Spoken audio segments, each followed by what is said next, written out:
Hello friends, price action Telugu ఛానల్లో మిత్రులందరికీ స్వాగతం. మనం ఏదైనా ఒక సెక్టార్ నుంచి స్టాక్ సెలెక్ట్ చేసుకునేటప్పుడు ఫస్ట్ మనం ఓవరాల్ సెక్టార్ ఎక్స్పెన్సివ్గా ఉందా లేకపోతే రిలేటివ్లీ చీప్గా ఉందా అనేది చూస్తాం అనమాట. ఎస్పెషల్లీ వాల్యూ ఇన్వెస్టర్స్కి ఇది చాలా చాలా హెల్ప్ అవుతుంది. అయితే ఫ్రెండ్స్, ఇక్కడ ప్రైస్ టు ఎర్నింగ్ రేషియో అని ఉంది కదా, ఇది ఆ కంపెనీస్ ఎర్న్ చేస్తున్నవి రిజల్ట్స్ ఉంటాయి కదా, అంటే రిటర్న్స్ కానీ ప్రాఫిట్స్ ఇవి అంటాం, దాంతో కరెంట్ మార్కెట్ ప్రైస్ని కంపేర్ చేస్తుంది. సో చేసి ఏం చెప్తుందంటే, ఈ యొక్క సెక్టార్ని ఒకవేళ మనం ట్రాక్ చేస్తున్నట్టయితే రిలేటివ్గా ఎక్స్పెన్సివ్గా ఉంది, రిలేటివ్గా మోడరేట్గా ఉంది, రిలేటివ్గా చీప్గా ఉందని చెప్పేసి మనం అంచనా వేయడం అనేది జరుగుతుందన్నమాట. అయితే ఒక క్వాలిటీ సెక్టార్ నుంచి స్టాక్ను మనం సెలెక్ట్ చేసుకునేటప్పుడు ఈ PE ratio long term investors డెఫినెట్గా చూస్తారు. ఎందుకు అంటే, చాలా ఎక్స్పెన్సివ్ ప్రైస్లో చాలా రిటైలర్స్ ఏం చేస్తుంటారంటే బై చేస్తూ ఉంటారు. బై చేసి అది తగ్గినాక ఇప్పుడు లాస్ను హోల్డ్ చేస్తూ ఇబ్బంది పడుతూ ఉంటారు. సో అందుకని వాల్యూ ఇన్వెస్టింగ్ ఎప్పుడు కూడా ప్రైస్ టు ఎర్నింగ్ రేషియో తక్కువగా ఉన్నప్పుడు, అంటే రిలేటివ్గా చీప్గా ఉన్నప్పుడు మనం లాంగ్ టర్మ్ కోసం క్వాలిటీ స్టాక్స్ అనేది ఇన్వెస్ట్ చేసుకోవడం అనేది ఉత్తమం. ఓకే, ఎనీహౌ ప్రస్తుతానికి మనకి ఇక్కడ P ratio Nifty and bank నిఫ్టీకి ఉంది.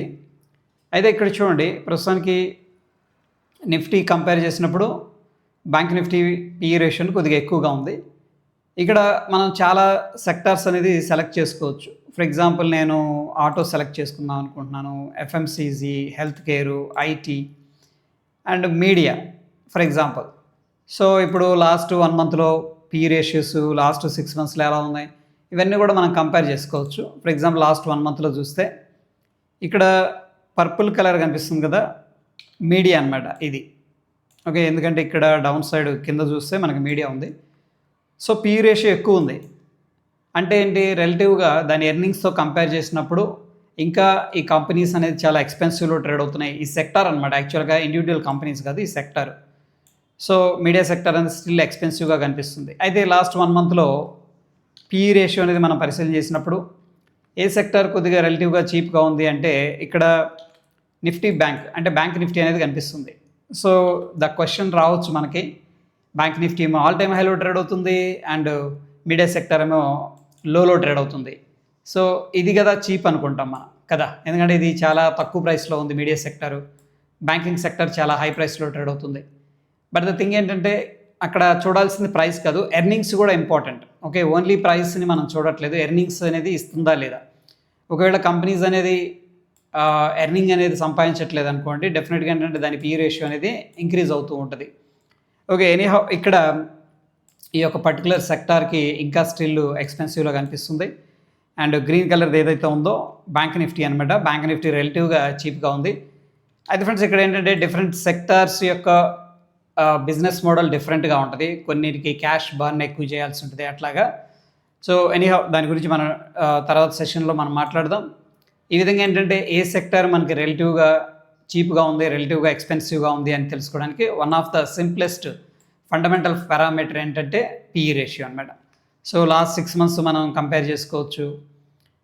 ఓకే, సో ఈ విధంగా రిలేటివ్గా ఏది తక్కువగా ఉంది, for example long term invest చేయాలనుకుంటున్నారు అనుకోండి, అప్పుడు ఇది హెల్ప్ అవుతుంది.